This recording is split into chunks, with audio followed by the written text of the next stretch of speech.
താമരപ്പൂവും പറിച്ച് നല്ല ഹാപ്പി ആയിട്ട് ഞങ്ങളിന്ന് പോകുന്നത് അമ്പലത്തിലേക്കാണ് കേട്ടോ. ഞാനും ഏട്ടനും നന്ദും ചേച്ചിയും പിള്ളേരും കൂടിയിട്ടാണ് കേട്ടോ പോകുന്നത്. ഇപ്പം ഞങ്ങൾ പോയിക്കൊണ്ടിരിക്കുന്ന അമ്പലം എല്ലാവർക്കും വളരെ പരിചിതമായിട്ടുള്ള ഒരു അമ്പലമാണ് കേട്ടോ. പെരിങ്ങോട്ടുകര അവണേങ്ങാട് ശ്രീ വിഷ്ണുമായ സ്വാമി ക്ഷേത്രത്തിലേക്കാണ് കേട്ടോ നമ്മൾ പോകുന്നത്. ഈ ഒരു അമ്പലത്തിലേക്ക് വളരെ അകലെ നിന്നുള്ള ആളുകൾ വരെ തൊഴാനായിട്ട് വരുന്നുണ്ട് കേട്ടോ. ഞങ്ങൾ ഇവിടെ രാവിലെ ഒരു 10:30 ആയപ്പോഴാണ് കേട്ടോ എത്തിയിട്ടുണ്ടായിരുന്നത്. ശരിക്കും പറഞ്ഞാൽ ചേട്ടൻ്റെ വീട്ടിൽ നിന്ന് നടക്കാനുള്ള ദൂരമുള്ളൂ കേട്ടോ ഇവിടേക്ക്. അപ്പോൾ ഞങ്ങൾ പോയ ദിവസം ഒരു ഇടദിവസമായിരുന്നു കേട്ടോ. ഇടദിവസമായാലും ഞായറാഴ്ചകളിലായാലും ഇവിടെ അത്യാവശ്യം തിരക്കും കാര്യങ്ങളൊക്കെ ഉണ്ടാവാറുണ്ട് കേട്ടോ.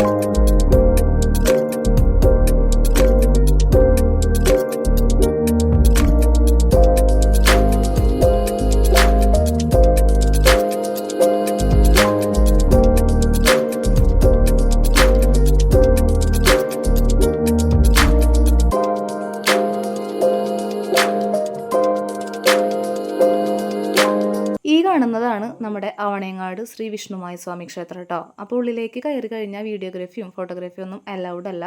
അതുകൊണ്ട് തന്നെ ഉള്ളിലത്തെ കാര്യങ്ങളൊന്നും നമുക്ക് റെക്കോർഡ് ചെയ്യാനായിട്ട് പറ്റിയിട്ടുണ്ടായിരുന്നില്ല കേട്ടോ. പിന്നെ നമ്മൾ വേഗം പോയിട്ട് ഭക്ഷണം കഴിക്കാനുള്ള വരി നിന്നിട്ടുണ്ട് കേട്ടോ. അപ്പോൾ ഭക്ഷണത്തിനുള്ള വരി അത്യാവശ്യം വലിയൊരു ലൈനായിരിക്കും കേട്ടോ. എന്നാൽ പോലും വേഗം വേഗം ആളുകളൊക്കെ കടത്തി വിടാറുണ്ട്. അങ്ങനെ നമ്മൾ ഭക്ഷണം കഴിക്കാനായിട്ട് ഇരുന്നിട്ടുണ്ട് കേട്ടോ. അപ്പോൾ ചോറിൻ്റെ കൂടെ ഒരു ചാറുകറിയും ഉപ്പേരിയും അച്ചാറും പപ്പടം ഉണ്ടായിരുന്നു. ഭക്ഷണം കഴിക്കലൊക്കെ കഴിഞ്ഞതിന് ശേഷം നമ്മൾ അമ്പലത്തിൻ്റെ ഫ്രണ്ടിൽ കുറച്ച് നേരം ഇരുന്നിട്ടുണ്ടായിരുന്നു. അമ്പലത്തിൻ്റെ ഫ്രണ്ടിൽ ഇരിക്കാനായിട്ട് നല്ലൊരു വൈബാണ് കേട്ടോ. കാരണം കുറേ മരങ്ങളും ചെടികളൊക്കെ ആയിട്ട് കാണാൻ നല്ല രസമാണ് കേട്ടോ. ഇനി ഞങ്ങൾ വീട്ടിലേക്ക് പോവാണ് കേട്ടോ.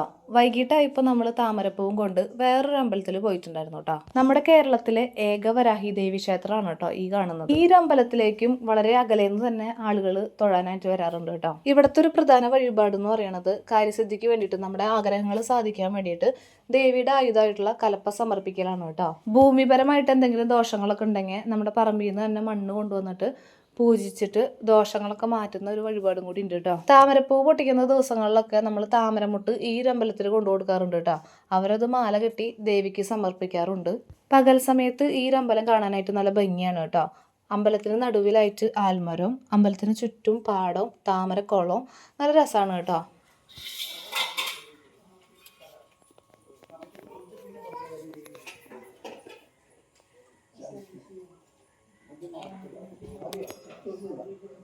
അങ്ങനെ നമ്മൾ അമ്പലത്തിൽ നിന്ന് തൊഴുതിറങ്ങിയിട്ടുണ്ട്. അമ്പലത്തിന്റെ ബാക്കി വിശേഷങ്ങൾ ഒരു വീഡിയോ ആയിട്ട് നമ്മുടെ ചാനലിൽ ഇടാം. വീഡിയോ ഇഷ്ടപ്പെട്ട സപ്പോർട്ട് ചെയ്യണം കേട്ടോ. Okay, by.